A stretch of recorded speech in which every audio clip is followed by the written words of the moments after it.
dadi badutwara baby babahendesha inoti muri imvubu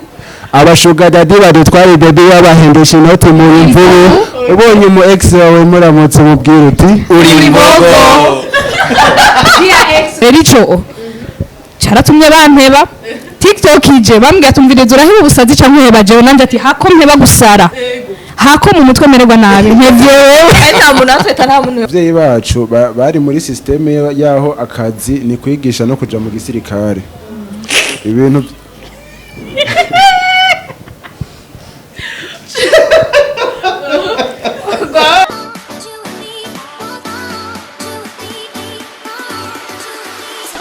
Coucou les fans de Magic, I hope you are doing well. Ici Cynthia irakoze on the mic. C'est toujours un réel plaisir de vous avoir. Murabizi imisi yose nzokoma nishima kubera ko ndababona kubera ko ndakora ibiganiro mukabiraba hari abantu benshi badukurikirana vraiment murabizi muri ku mutima turabakunda kandi cyane gose. So guys no munsi vraiment murabona ndi kumwe n'abantu mubarabi vraiment ahubwo niba banze babereke fresh ntaravuga ni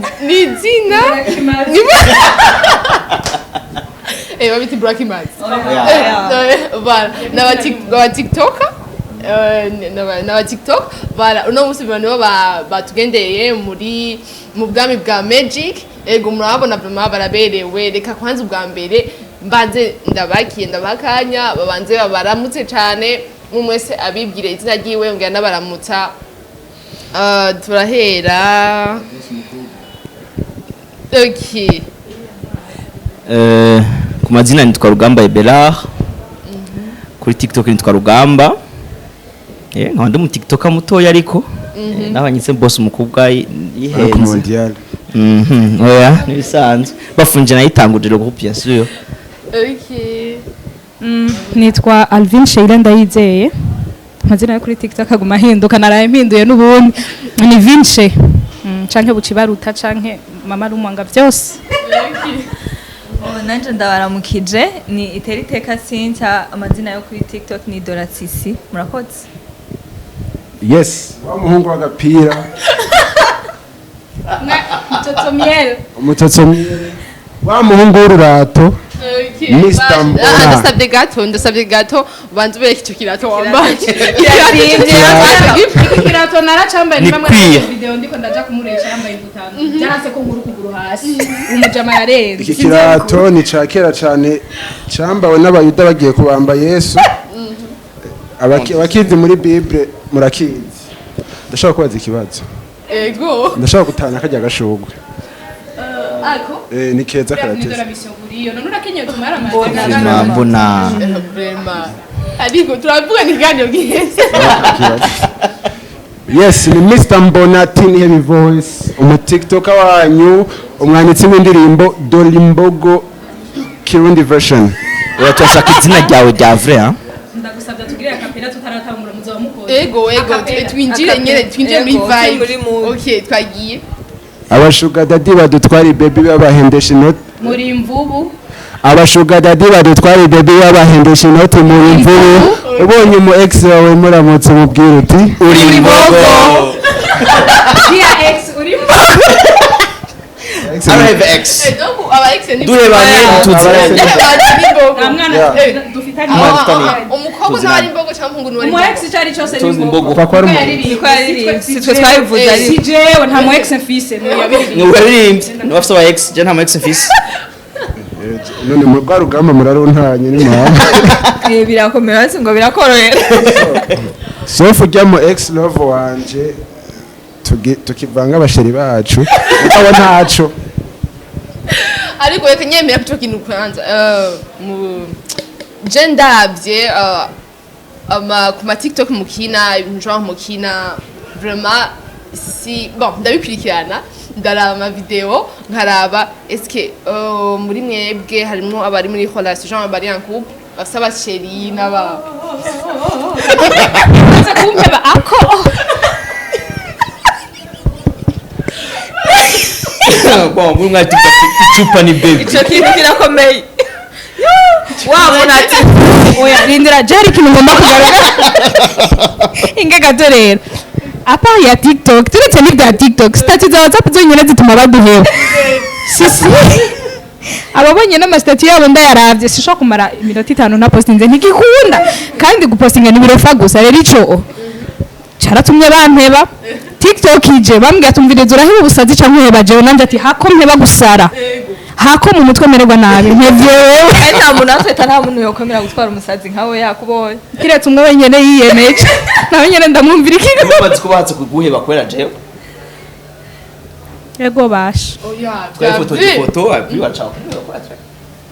ubu nyene wo mugeni wa mbere mu Burundi ajya magi yego mu mafoto kuri Shanique yego yo bashige ntiyari mariage ya vrai ndabisubiyemo ntiyari mariage ya vrai umviriza ntimwitinye murahawe ikaze ndacari inkumi Okay, musanzwe ngo umwe baze munyishe kwanza uri canke muri mwese mugenda uko nyene nta numwe yemera ko afite umusheri ngaha ntibibaho icupa ni baby. umviriza jewe sinababesha umusheri wanje ashobora kuba hari canke ugasanga ntavyo uramenya ariko sheri nimba uhari ndazi uriko urahema uheme buke buke inkemu ntizikunige agukunda sisi urafise umusheri kwa sisi jewe ego sindabimenya wabonye bose ni bari sere oya ndavyemeye ndavyemeye ndamufise ariho uwo bitanguye kuza uyu mwaka ndaho urukundo umwana w'umuntu nibararigwe atoroka iwabo gusa afe kunkundira zondeke nsare hama ibindi nibisanzwe tuzogwaza Da. Je vraiment mu mwanya icupa ni baby. Mushanje ni hoya? Pour mama? Icupa ni baby genre mushiri wawe n'agacupa. Voilà, nta swingi nta swaga. Bah, vraiment kutoka couple vraiment gatebwa muri imyaka. ndahira Katinde 2027. kubera kubera iki Kweli mbona je norindi. aho kantu urengeje kurenga birateye ubwoba Bah, hari usanga waciye mu tuntu nyine ukumunyiragira gutyaye ugasanga ivyo ni ibintu bisanzwe rugamba bugira umutima mwiza gusharinga umaze kubuzi yuko ari vyiza gusangira ntibishobora kugutera ubwoba vy'urukundo rw'iki gihe sivyo umufise ni gwawe agiye mu w'igihugu agiye no w'igihugu w'igihugu umukobwa hajya ndambwira ati chaka dusohokane ndafise umusheri tuzomurondera umusheri wundi basuzoza uragerageza ahari umuntu arindiriye ngo azoronka umusheri atamuvanga muri kino gisagara c'ubudanda barahari kamwe ubujumbura jewe simvanga sheri wawe yego vraiment n'ukunda kwa ari en concurrence n'ama memes gusa shira ku birofa nta kindi kintu agufise ingorane yo actually umvereza abantu mo barondera nimba ushaka urukundo rumeze neza nturondera abantu bari single uko urondeye nk'uyu mukobwa ari single ubu rero en concurrence n'abahungu bose bamurondera urondeye umukobwa afise umusheri concurrence yawe n'uwo muhungu bakundana gusa no rega n'abafise umusheri oya umviriza n'abamufise hari n'abandi basipa kumaza kumurondera kandi bazi ko amufise barigaburamwo kabiri uko hari abaca bamutinya oya upfu mujye kwemera ko amufise kubera ubuzi wo muri ko murahangana nawe ubuzi wo mugwana ko ari w'inyama n'amaraso urazi wo kugwana n'inyama n'amaraso abo mu mwemu urazi kugwana n'abantu akubwira ko ari single donc uzi ko uri wenyene kumbe nkajya ugiye kugwana n'impemu z'ahantu ho hejuru nyene ibintu ukabona uri single avomera zose kandi sha abantu bose abakobwa bose bari mu mahorasiyo serieuse nga jewe nkwana mu buzi c'est quoi kandi ko ngo turi bake hariyo abahungu batatu muri kino gisagara hariyo Dirani hariyo Freri hariyo Frank abahungu batatu bafise abakobwa batanu kandi badirane ni benshi bafaka ni benshi abona bazi muri relation sérieux nyene akana nabonye kuyo unyumbe ni gwa uca sindana kabonye avuga ngo hariho abantu bari mu mahorasiyo serieuse n'abantu batanu amahorasiyo ari stable n'abantu batanu je narabuze umwe bigenda gute ubu udafise umusheri umwe abandi bafise batanu kandi bi stable jiwaza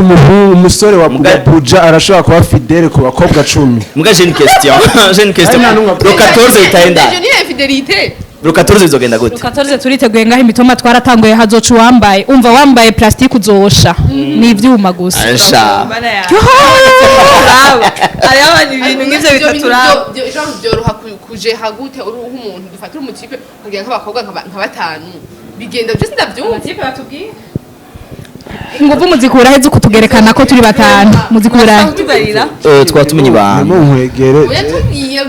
je nimba umusheri wanje hari ndamufise ari umwe shushu ndagufise ari umwe je nimba munkwegere muberekera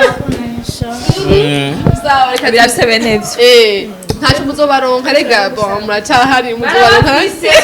barabafise gusa barabanyegeza turabizi ntacyo uzi kwerekanye umuntu wese ikiganiro imba kiraba abantu benshi je nakwemeye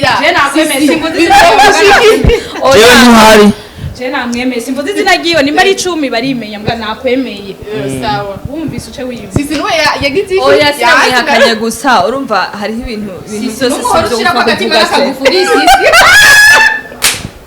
oya ibyo bagufuri tuvyihoze bazi inyuma y'ikiganiro umenye ko tumuzi abazi reka tubyihoreye ntacyo reka tubyihoreye nzomuha link yego tuzomuha link azobyibona ibyo sisi yavuze okay reka twinjiye muri TikTok kungene shaka kumenya ubwa mbere ingene mwashoboye guhura kugira ngo mushobore kuja ahantu hamwe en plus dosa muce muyumvira gukoresha n'udupira mwambare TikTok sinumva shaka musigurire neza ingene byabajemwo mbega aho muri yo mikomagira iby'ama TikTok kuko tumenyereye genre abantu ndavuga hanze ya étranger ni busanga bavyitaho cyane kuko nk'umuntu ashaka gukora TikTok ndatanga exemple kuri Mr. Mbona kandi we presence ndavyibuze okay Mr. Mbona canke kuri rugamba uri ngaho uri umutipe ko gya TikTok kuri TikTok ni ibintu genre kuryoherwa ibintu menga ubujujusha ibinye nk'ibyo nk'ahantu nk'umuntu ashaka kubona video murahuye dufate ku oncle wawe canke papa warabibonye avuga ati umutipe ari normal kari shaka musigo bwa mbere mungenge mwahuye ngene byatanguye mutangwa ama TikTok kuko abantu benshi bagira ama TikTok hano mu Burundi basi ntabari benshi ntibaraduga cyane gusa mwe kuba mwashise aha mugahura bisigura ko hari indi level mugeze ko hanje ataragerako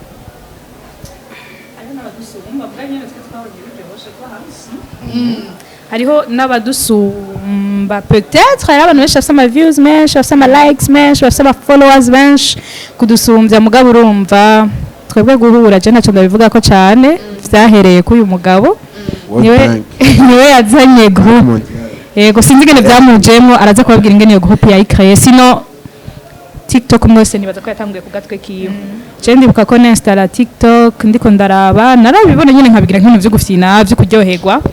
mugabo ntangura kubona mwe amasura mwamwe nyene mbona ku bwenge bwadegenda avuga ati finalement ndafise abantu dufise même désordre mental avuga ati ibintu ni sawa ndabona abantu nyene bandi vyaparanganye ndavuga ati wow ubu rero sindi je nyene mugabo ngira nishure ku kintu warubajije ngo aba oncle nibiki ico ni ikintu cyabanje kiragorana cyane uko nk'umuntu nko mu kazi canke he aho ubukorera canke muri famille hari igihe uzubona nk'umutanta kurungikiye video yawe pa agaca yaduka gatwenga ngo niyo nkibi ngurakomeye jewe nihereye ko aho nsengera ndumuririmbyi video y'akabenz imaze kuzunguruka cyane nagiye imbere kuririmba ntaye microphone za numva umuntu avuze muri eglise ngo ntuvuga akabenz umva umengo sindi sérieuse ucumengo sindi sérieuse kukazi ukoze n'umuboss arakurungikiye video yawe ati karabaye none finalement abantu bose barabizi urumva biragoye mu ntango gumubona nyeme ngo nyene nubusazi umwe abantu bose mwe bitahura none kuri eglise uvuze uze kuririmba ntidashoboye kwa perturba oya none ntawe ntutse ni jewe ntakomeye none tubife muga ndakomeye oya ni just kuryoherwa kandi bubabwa batwengeje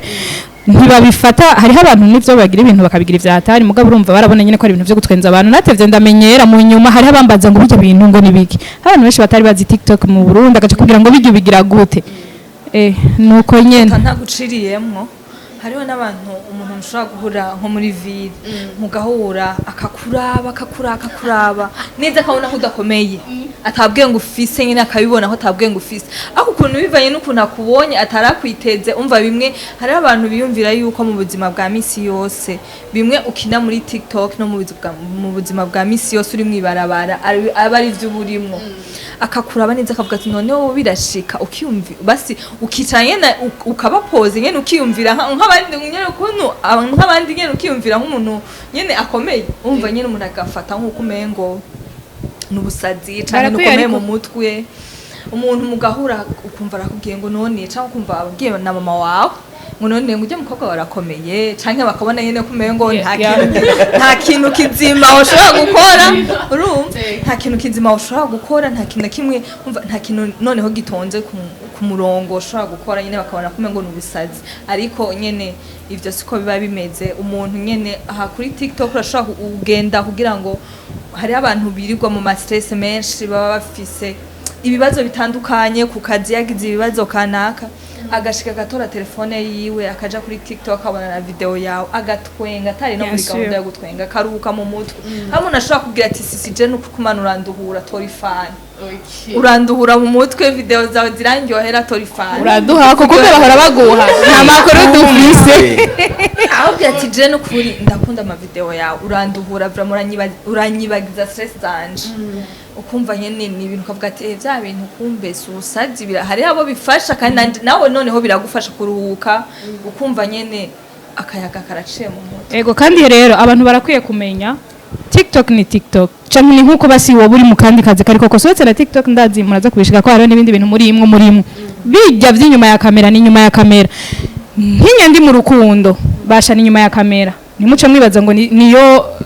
ntuze situation actuelle umuntu abarimo nimba ndiko ndarira single ready to mingle nimba ngiye ndiko ndarira basha ni nyuma ya kamera nukuri bareke kuza barabifata nka reality urumva hari igihe umuntu abona wigiriye aka video ngo nona kukagiriye nde ndogo si wewe mbwiye nibikuraba jewe nakagize po kukagira gusa kanezere kandi ntiyabuze nundi muntu aza kugakunda yashize muri favori yego yes jewe abavyeyi banje aho bageza gutahura barabitahura agiye mparangira video nambaye ijipo n'igikwembe imbere ariko utaje wambaye ijipo gutwereke nayibagiye ni uniforme ya sister uno musanga yagiye ku ishuri c'est sûr on est samedi ndavyibagira ariko jewe ani novuga yuko abayibona baratahura abonzi abandi ngira niyanzigo bibikamwe ntavyo bavuga ari ikintu kindyohera je mba impande y'ishuri rero aho ashobora kuba ntahashe nkabona amasaguma ndaba bro nkaca ngahango ariko ubu ni bon biraryoshe cyane mbona biraryoshe ayo umuntu duhura akambwira ama video yawe arandyohera iki biraryoshe cyane biryoshe wewe ucumva ko ari abantu bakuraba urazi ubu ni bon abarundi two turatahura ko ari ikintu ciza kirafasha kujya kuntu indirimbo biratuma imenyekana gose kurusha TikTok ni ikintu gihurira ku n'abantu benshi cyane kandi ikintu kigiriye ko kiranyaruka kugenda gose so actually si TikTok gusa ibintu byose yaba umuziki yaba gucapa yaba iki abantu benshi kubera abavyeyi bacu bari muri systeme yaho akazi ni kwigisha no kuja mu gisirikare ibintu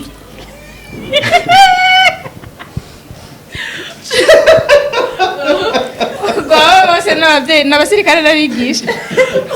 bigaruka ni benshi ako n'akaroro yari abaganga abacamanza n'abandi voilà so mugabo rero n'ibintu vy'ama burya umuntu abifashe nk'akazi akavyitwaramwo neza navyo n'akazi mu bundi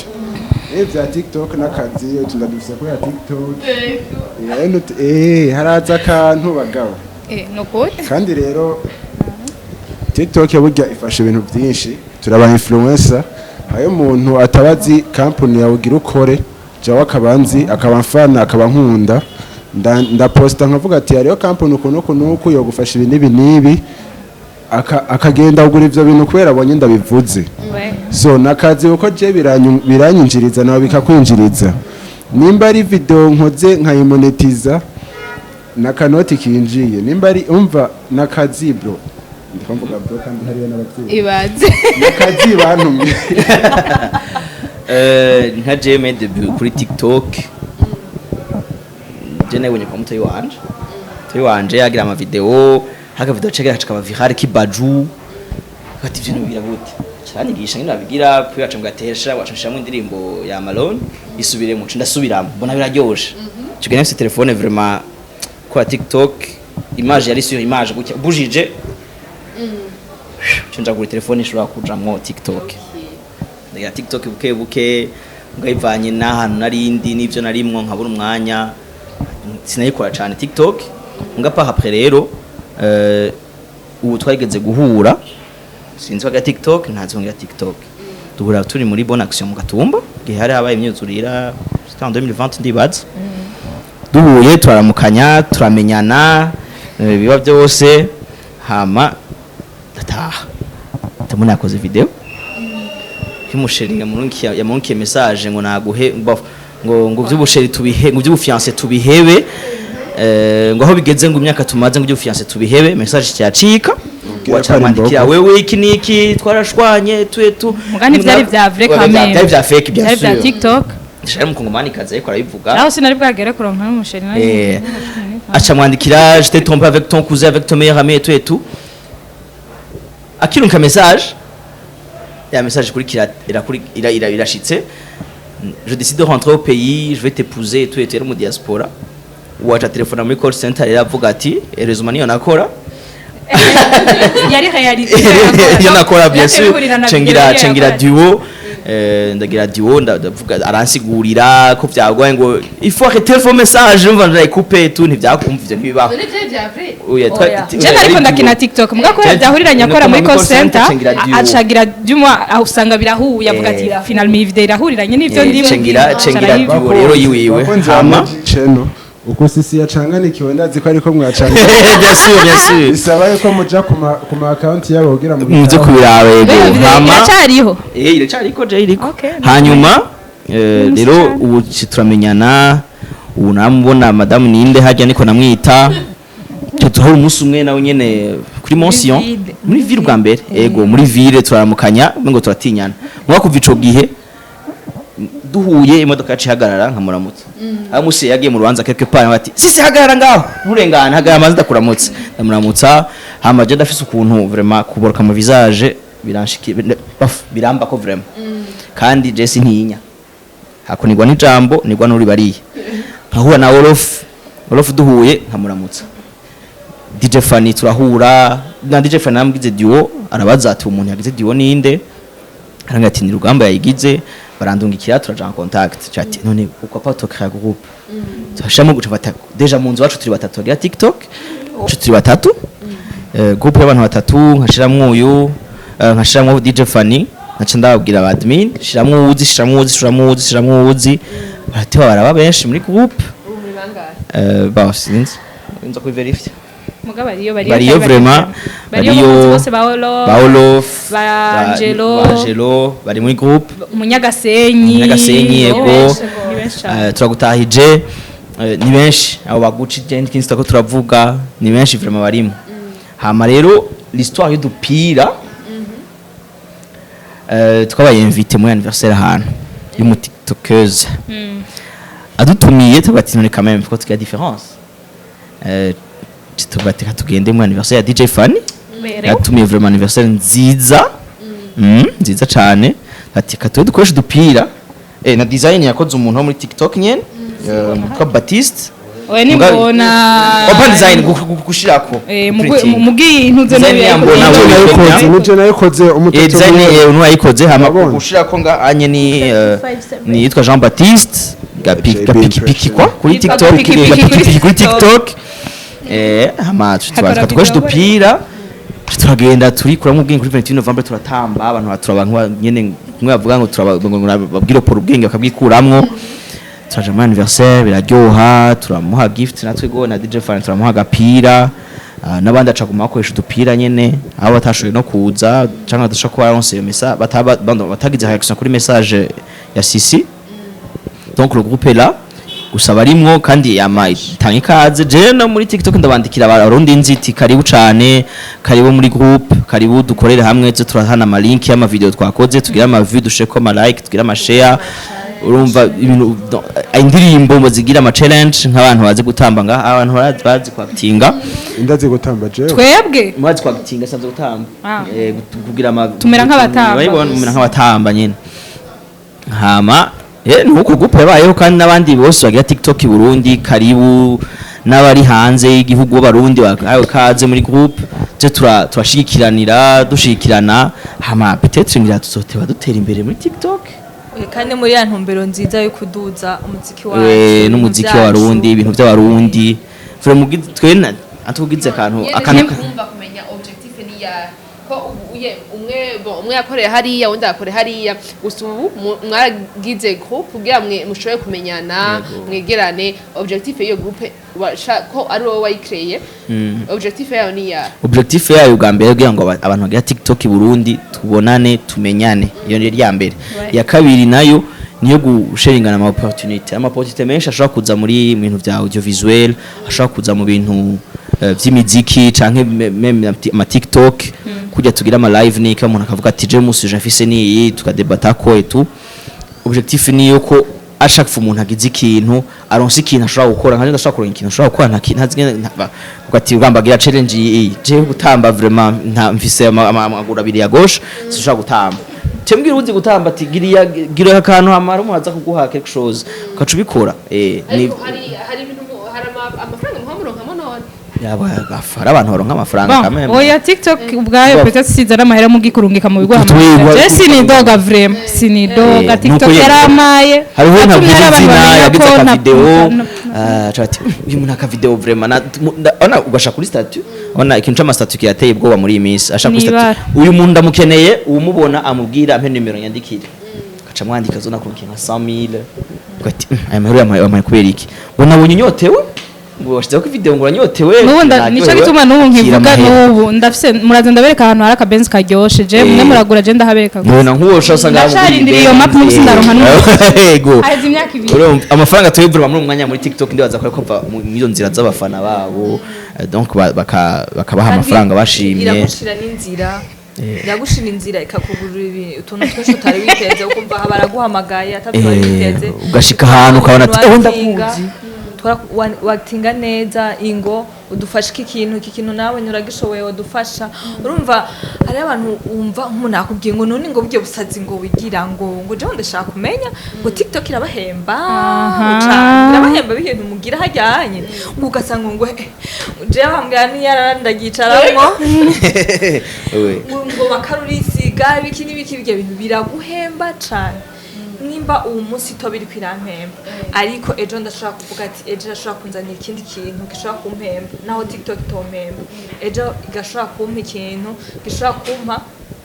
gishobora kumfasha urumva ikanyugururira umuntu akambona akavuga ati umukobwa aratinga neza iki kintu ndamuhaye akimfashe yo gishobora kumva baraguhamagaye yego nuko nyene rero katubwirira mu byo mukunda babona asha ibyo nabibonye kuva kare hakabaye sinaraye muhira munyarutse nitayire kuryama twese numwe muhira vraiment ndibaza mbere rotet twe n'uyu twaraye muhira mwege abantu en fait nkuko yabivuze TikTok irafise ukuntu nyene gusunikira mu tunoti mugabo tubivugiye ngaha hari abantu bari kuyandukira baca bavuga ngo ndayafise ngo ntibakindukire rero jewe TikTok nta nijana ndayiryako hariho ikintu kubera ikintu utaba ukizi siko kubera ikintu utaba ukizi ukareka gucinja gukora muga hari undi ashobora ati jewe ndashaka kubikora kuko umuntu wese akantu kose kamwinjiriza ntashaka kugakora siko we yashaka kubikwinjiriza kandi abantu bashaka kubona TikTok wagiye video wagize muri TikTok akamwa ati uyu muntu ndashaka kumuha akangira publicity bivanye iki niki siko nimba iki nashaka kugira publicity akavuga ati TikTok yagiye kuri TikTok yiwe hari abantu bamukurikirana ababona fisiko bibe n'abantu bamukurikirana canke ndavye amajeme aronka ndazi iki kintu kimuhaye gishobora gushika handi hantu ashaka kunzana ikindi kintu ushaka okay niba ushaka ikintu cyose uzojamo urondera amahera gusa ntawe uzoshika banza ukijamo kubera ugikunda niba ukunda TikTok ukabikora neza uzoyaronka niba bijamo ugiye kurondera amahera gusa shaka ubihe ubanza ugende wicare wiyumvire ibyo ushaka yego amakanoti hari ukuntu nyene katse yego limikash akanoti bugenda gafana mugabo sinkunda kubishira imbere ndakunda ukuntu abatotomiere n'abafanzi banje ndakunda ukuntu bankunda ndakunda ukuntu nkora video bakaryoherwa bakabinyereka abatotomiere kavuye he au départ au fait je na avant narakora kwa nakunda gukora ama video ngiye ku ishuri ndiko ndiruka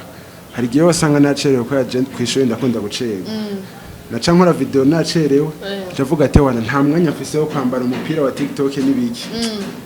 nkaca mfata ifoto nayifise muri galeri nkaca nkubita ngaho nkaca mvuga amajambo ikaciba challenge urumva hayo iyo yitwa mbona natanguye kuyitwa rungika ubwo ati we ni jewe kera ntararonka amahera nindira gato urindiriye kubona iki n'ubu ndacakenye kwa kundi akantu kuko aratrendinga acaza akambona iyo nshyize ifoto nkimba nkeneye ko mbona mukankunda mbona rero mbona vraiment yavuye aho nyene ni Olof yaciye ari nyita wanashima iyo challenge yarayikunze caranyita Mr Mbona hama haraza n'utundi haraza rero na totomiel totomiel ubwa mbere yarakana nyene eko kukubwishime tu umunsi yari samedi mu gitondo navyuse ntari muri mood yo koga mu maso man samedi mu gitondo utaraye muhira harashisha koga naravyutse cafata kwa kundi nyene bwabonebwe ipica kuvugira kamajambo cyane isubire aho ryabo vyutse sanga kariko karakogwa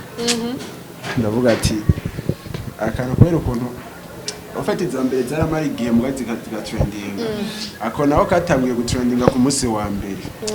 batakari special cundaga abantu bari special abafans banje niho batotomiel urumva batotomiel aho muri mwubahwe n'imipira yanyigirize hari abantu benshi batunze amavideo ariko amafoto yabo bavuga ngo totomiel ngo fata ifoto ukunda ngo iposting ucuvuga ngo umwana w'ubuki totomiel ibintu nk'ivyo na narayikoze pre kandi hariho n'abatari bazi umuntu yagatanguye wari actually nashaka gushimira abantu bafashije kuigira trend na Shadibo yarayikoze yo mu Rwanda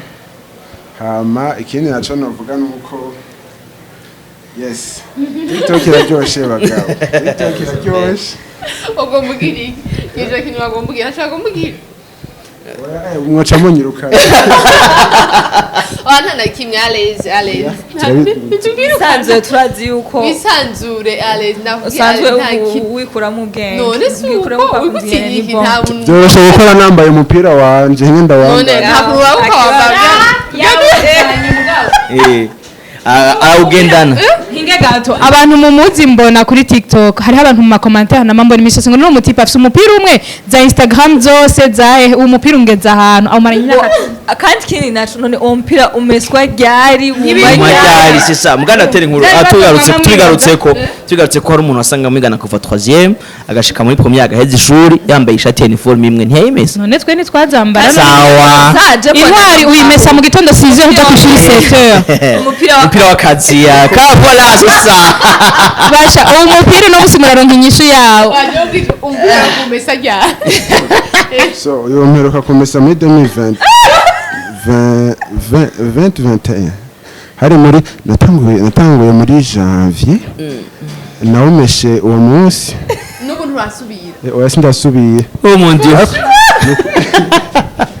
umupira gasima kanda we gucafuza iboneka irabura basha mbona naragiye iwabo kumutora naragiye iwabo umunsi dukora TikTok yambaye imvutano sinzi ko mwibuka iyo video ngiye kumuresha wa mbere yaraje wala nasanze yambaye umupira no mukumerekeza nundi agenda yambaye umupira harageze igenda mubaza ati none uwo mupira nije numvise ni turiko turajana mwibarabara umutipe umupira ntawukura abantu bamuzi mwisite ahantu hose yambaye uwo mupira ama video yose yambaye umupira barakubwiye bakugurira umupira bashaka kugurira umupira wundi abatotomiere babimbwira barazi ibyo tuvugana kandi afite abatotomiere ba hafi bafasha mu bintu bimwe ndabakunda umupira murazi ibyo tuvugana yewe nta bintu byinshi mvugira ndi kagahungu kaje byari ibyo basi mvugira abafanzi ufise umwe nyene canke nindi sa ufise myinshi suko uwo mpira numwe vraiment oya bro jaro n'ibintu mbona ko ubucafu kabisa ubucafu ya uboro yusura tuzava tumuririmbira indani imbaragasa ugatega umupira wa mbona zikina makase ubucafu no gucuya okay d'accord natanguye gucuya urafise icyifuzo ko bakugurira indi basi isuko tuyirondeze umuntu yobazi ahantu badandaza imipira isuko abatotomiere imipira ya totomiere ngira ndayisohore kubera agapira kacuye komsanzo bafise imipira 3 uyonye ya TikTok 257 general bwiye ndayambara mu kiganiro no mu manza gusa by'umupira ntucuye aka niko nahora nambara hano hose muhira kuri video ku ishuri mu misa he hose ariko ubu aka kazora ka video nzokambara imipira ibiri aka n'akatotomyeri amahandi hose nsohotse nambara itotomyeri ama namwebwe imipira iri disponible kandi kuva lendi imbigi sinziganiro ryari kija ko mugabo kuva lendi itariki 10 na zinga le 16 je pense nka 16 turibaza guca mu micungararo yaho reka zo ari kuwa mbere nyene imipira atotomyeri zo iri en précommande zibiri muri pre-order je mbaye wa mbere ndawusavye shaka umupira wa totomyeri nga jewe vraiment udupira ndadukunda kandi ndagashaka ariko nzobanza kuraba design ko bijanye nuko ndashaka design yakozwe n'uwakoze TikTok 257 erega niwe no design mwe kandi niwe designer mgo yashaka kuraba ngene wayikoze ga nico nyene ikoze neza okay on verra lundi okay none akantu mwotugira nk'aba TikToker bacu bo mu Burundi kandi ubu vraiment n'abantu batara bakwikirana tukabagiye kubakwikirana cyane gose kandi ribaza ko na message mwabahaye nimba abantu bafata ukundi bafata utariko antuka bagiye guhindura uko babona ni juste ni gutanga vibe kugira umuntu nimba arashavuye akabona video yawe akaryoherwa shaka nk'akajambo nyene mubabwiye nk'abantu baraba canke bashobora kuca batanga kubavuga ku bintu nibi bitari byo batanga kubavuga uko mutari kwera abanyama TikTok bya mutipe ntari sérieux bya mukwa ntari sérieuse kwera bitagira nta mugabo uzoronka kuri TikTok nta bagabo bariko umva muzaje mutwara umva aba insérieux n'aba insérieuse muzaje mutwara mbebwe hagati ni muri monde des immatures ego akajambo rero muwabwiye abantu hari abantu batarabakunda TikTok mugabo kubera kukuntu muwabwiye bivanye n'izo vibe mutanga bagiye kuca bagenda kubakurikirana kwayo ma account ya TikTok. So actually si TikTok gusa ikintu cyose kiri gishasha mu Burundi kiragoye gutahura kubera hari igihe bavuga yuko Facebook ariyo sawa Instagram ari y'abasire queen ariko Instagram bayiriko yo bose TikTok bwa mbere bavuga ko ari y'abakobwa gusa ariko n'abapapa baraza bagakora video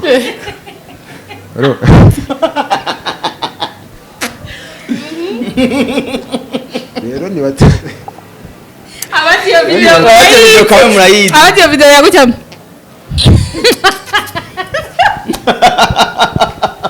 so actually nibaza yuko byose no kubiha umwanya abatabitahura ndabatahura ntavyo mumenyereye ariko ntimuvuge nabi mubirabe gusa atajijima irimwo hama bitahura mubandanye mudushigikira turabakunda cane hama n'abaririmbyi turabasupportinga nabo badusapotinge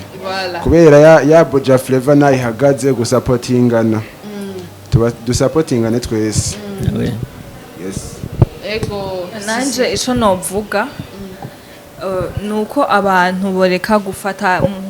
nunganiye mbona umuntu akakubona nyene akakwita umusazi nkuko umengo umukobwa ntaca azovamwo bijya bintagira birashisha birarenza imyaka yawe ntibihuye n'ibintu ugira nta myaka ihuye ari ikintu nta myaka umuntu agira ngo iki kintu ngo hari ibintu ngo babikora bafite imyaka yica n'iyi ikintu cyose mu mutwe igihe cyose uzokora ikintu uvuga ati iki kintu kuri jewe kiranezera pana kunezeza abandi ukazoshaka kunezeza abandi udusanga wowe uri kuriyica hari ibyo uri kurica mu buzima bwawe icambere ukora ikintu ukunda ubwa kabiri ivy'abantu uvuga ngo abantu ngo ntibabibona neza wowe ubwa mbere ikintu uzokora uvuga ati iki kintu ndiko ndagikora kuri jewe nta kosa ndimo ubona atangaruka mbi kigutera ico kintu uragikora utaravya abantu ikindi naco nuko abantu botahura ibi bintu bakabitahura ivyo ari vyo abaririmbyi bacu bakamenya gukoresha ama réseaux sociaux yose bakagira kugira ngo umugire challenge ama challenge kaba menshi kugira ngo ibintu byabo bigende gose abantu babibone niko nico novuga okay je nta byinshi mvuga ko byose twabivuze mugabo n'ukuri ndasubiye gusaba basi abantu muca kuri TikTok gushira kwa ka like canke ndazi ntaco bitwaye agakomantere ntaco bitwaye mugo urumva hari ndahatebe urumva hari umuntu n'ukuri ukabona neza ko video baziravye ukabona je hari gihe murandaba nk'ama views nkasanga video yanje ifise nka 29000 vues mugabo naraba ama likes fise ntizishika igihumbi basha nkimvira ati none abantu 229 bari hehe juste murabe gusa murengane za murashira kwa ka like sivyo ntaco bitwaye ntaco nturi kugabanya ikintu kimwe cyo na kabiri tik tik ikintu abantu batazi nta mahera tugusabye mugabo if yonze like iyo video TikTok icisunikira n'abandi bantu kubera abambere bayikunze so ntuduha amahera uduhe like aka like kamwe bagenzi siko na comment mugabo hama ku bantu n'ukuri bahora baturaba hari abantu badukurikirana kenshi urabibona ugakora ka video nta kintu kiryoshe nk'iyo wakoze video ugiye kuraba nk'inyuma y'iminota ingaho ukazubona abantu bako barayiraba ari benshi bako barayilikinga ari benshi ama commentaire urumva naho uryohewe yego hama nkuko mwabivuze nyene za muraduha indirimbo zanyu za muramuduha ibikorwa byanyu tubisarire ko nyene urumva dukora izo challenges kandi birakunda cyane mwebwe bazobamenya natwe bazotumenya iki kintu mvugira abarimvyi gatoyi jewe indirimbo y'umurimvyi ndyoheye ndayikora ntituvuga ati ngo bazituzanire kuko nabajya trendinze kuri TikTok ntibigeze bazituzanira hari n'uyikorera akabibona akabifata nko kumengo nta twe nambona twari nanase turakora indirimbo y'umuntu sindamuvuga turayikora neza kandi cyane gose n'ibintu bishushe warayibonye ari ryoshe agenda yize mugabo ikibabaje yarayiravye ntaco yayivuze sinzingira yarayivuze ko mugabo nta vyahereye aho ariko zamurara bamugire effort vraiment kandi ega ni sinyungu zacu wanashire twe TikTok nibisanzwe naco twe TikTok nta kintu canta abaririmbyi bo hanze gituma usanga bafashwa cyane n'aba influencers no hanze si bose aya abaririmbyi bafashwa n'aba influencers ni mu gihe hari connection nziza hagati yabo nimba je ngomvye ugushigikira ukanyereka kutambona nzotora ubundi namushigikire shaka umuziki w'u Burundi gutera imbere mugabo dushigikirane twese rega nukwera no muri TikTok n'abaririmbyi benyewe hari aba TikToker mu baririmbyi nico gituma baravyikorera rero mugabo natwe jewe kucuno uvuga abantu hari ama video yacu jewe vraiment navuze nkunda gukrea amahoration mugabo video sindazigira cyane wanashima n'ababone benshi mfise mugabo jewe ndavye video ikandyohera naho mba njyamye cemzuka nkiruka nkarondera ahantu hari umuco ukwiye hari ukuntu kwandi umuzungu ndaho umuco ukwiye hama ndayikore indyoheye vraiment indyoheye ngira nzoteba nige gutamba nka Angelo nkaba Mitranted hariho ba Magali hariho ba l'autre Munyagasenyi nawe nakunda gutamba afite n'utu video akora vraiment twiwe jewe no regenta najyama ndavuze ntanguye kuraba ego bavuze muze muratugira ama like muze muragira mbaye kiginge s'abonner mugira ama comment haba mumenye ko ivyo muri ko murabona kuri video c'est pas la réalité si réalité turimo uya nivyo twabonye ni video twabonye ndi umuntu yakoze canke washimye handi waheze muri TikTok wayikoze ego turangiza mu vyo babwiye no faut pas kujija umuntu nimba abonye video si subuzima bayemo canke si byarimwe mu mwanya ashaka kuba gakoze kugira juste hagira umuntu aza gukaraba aze gutwenga canke hari uwundi muntu gashobora gufasha akarabye canke ivyo nyero bagiye ama challenge bakugira y'indirimbo z'abarundi z'abarundi gusagenza abandi mugabo nimba yivolonse akagira iyo ndirimbo yawe ahikugira muri TikTok iza kurabwa n'abantu benshi sasa abastar bacu muze muraba bano ba TikTok bacu ego mwonge munabashimire yagize TikTok akayishiraho cyo kumwe n'umwe ujya yayigize akayisha kuri status gusa ayishize kuri TikTok iza kubonwa n'abantu benshi cyane kandi indirimbo yawe nawe iza kugira ahantu igeze so turangize ndabashimiye cyane kurangiza mu kirundi n'ikindi kintu abakunzi ba Magic murabizi ko tuma dukora ibintu byinshi kugira munezero muryoherwe reka ndabashimiye cyane mwakoze kuza muri Magic vuga yego twagiye cyane merci ko wadutumiye ego twaryohewe twabatumira muzoza kandi ndabifuriza gutera imbere cyane muri ico kintu mwiyumviriye n'abandi bose bashaka kuza baze baza muzobakira ndibaza yego karibu cyane vraiment ciza cyane kuko namwe bijya ahandi hantu bibafashije hagira utundi tuntu muza kuronka kubera ko ico kintu ko murakora juste suguta umwanya sukugiriye so bakunzi ba Magic murabitunda bakunda cyane kandi cyane gose abantu batagiye subscribe muyikore like share comment mugiye mugende no ku account yaba ba TikTok bari ngaha mugire s'abonner hama mugiye mubaha ama like nabo nyene barakeneye ama commentaires barakeneye muri rwa rukundo nyene ndabakunda cyane ko bizu